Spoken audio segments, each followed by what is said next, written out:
9 juillet 2016, ici à Bruxelles, capitale de l'Europe, où le président Etienne Tshisekedi, entouré des membres du Conseil des sages, c'est-à-dire les représentants du G7, de l'AR, mais également de la dynamique de l'opposition, vont recevoir une délégation conduite par M. Saïd Djinnit, une délégation en fait de ce panel qui n'est pas complète parce que M. Edem Kodjo n'était pas présent, qui vont être reçus aujourd'hui pour discuter des contours de la tenue du dialogue en République démocratique du Congo. Pour ceux qui suivent attentivement les informations sur le Code 243, vous le savez, il y a 15 jours, nous avions pu avoir des images avec le facilitateur Edem Kodjo. Ce jour-là, ce samedi-là, la délégation du rassemblement avait exigé toute une série de doléances pour le dialogue puisse se tenir en RDC, notamment la libération des prisonniers politiques, la libération des médias, la suite des interpellations judiciaires, et également l'élargissement du panel, donc M. Edem Kodjo ne soit plus le seul, mais qu'il y ait d'autres panélistes. Et il avait été demandé les représentants de l'Union européenne, de l'Union africaine, mais également des États-Unis. Aujourd'hui, samedi 9 juillet, voilà, Etienne Tshisekedi ainsi que certains membres du rassemblement vont recevoir cette délégation qui sera conduite par M. Saïd Djinnit. On note cependant l'absence de M. Edem Kodjo. Veuillez suivre ces images et à la fin, nous allons avoir une petite interview avec M. Raphaël Katebe Katoto, qui est également membre du comité des sages, ainsi que le docteur Kabbalah, qui est lui le président fédéral de l'UDPS, section Belgique. A tout de suite, nous rappelons, c'est ce code 243 nulle part ailleurs. À tout à l'heure.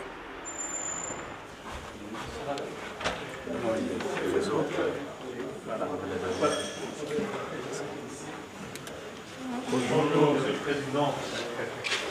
Bonjour. Monsieur le commissaire de sécurité du Merci. Président, comment allez-vous? Djinnit, envoyé spécial, déjà des Nations Unies. Vous allez bien? Bonjour, comment ça va? Vous allez bien? Ça va bien. Djinnit.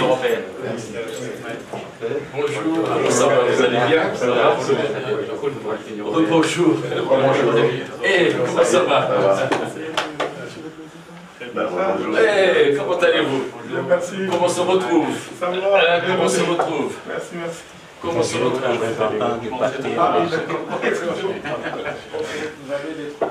D'accord. Bonjour, comment ça va? Ça va bien. Très bien. Ça va bien?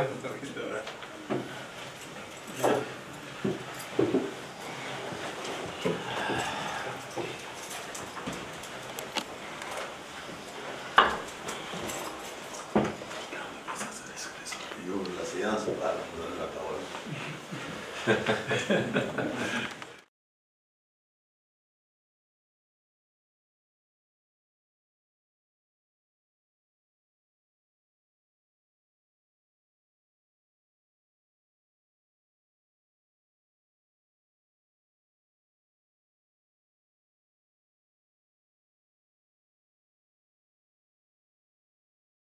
Voilà, chers téléspectateurs de Code 243, comme on était avec vous tout à l'heure, vous étiez dans le suspense et dans l'expectative.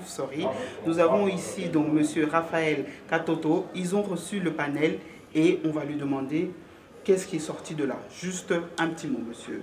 Katebe. Bon, c'est-à-dire le rassemblement du comité des sages a reçu le panel de la communauté internationale. Nous avons fait des travaux. On a fait un grand pas en avant.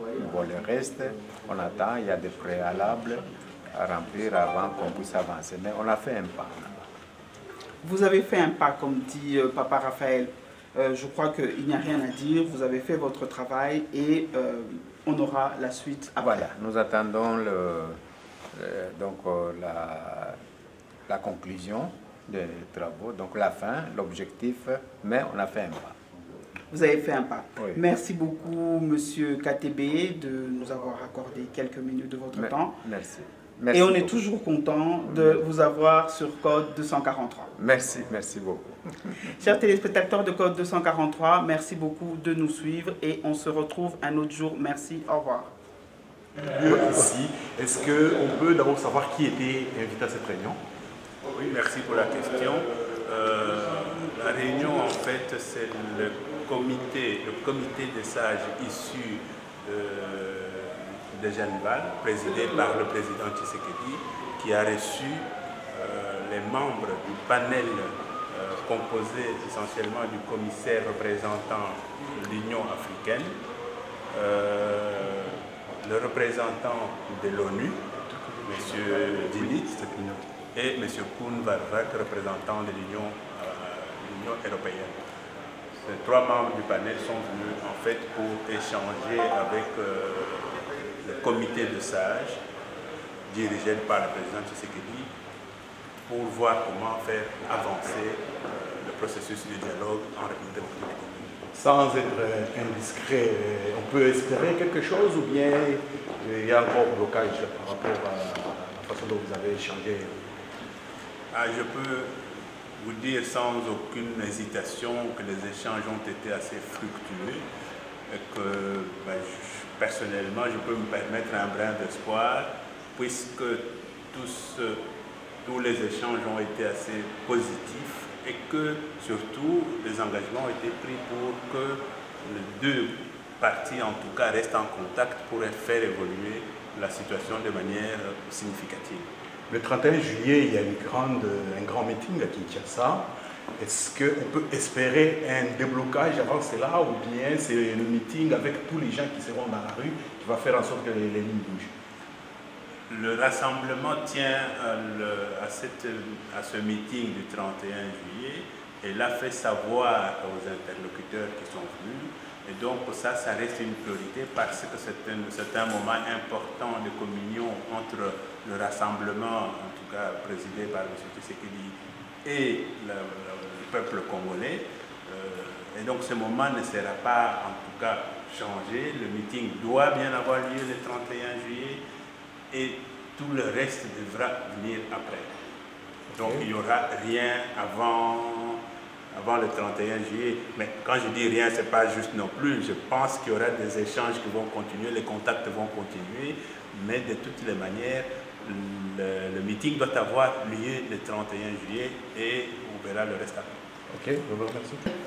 Pour COP 243, vous avez reçu il y a 2 semaines Eden Kojo et aujourd'hui il y a le panel. Vous avez parlé d'un brin d'espoir, mais qu'est-ce que vous pouvez dire, parce qu'il y a nos téléspectateurs qui disent toujours que tout ceci va accoucher d'une souris, juste par rapport à ça?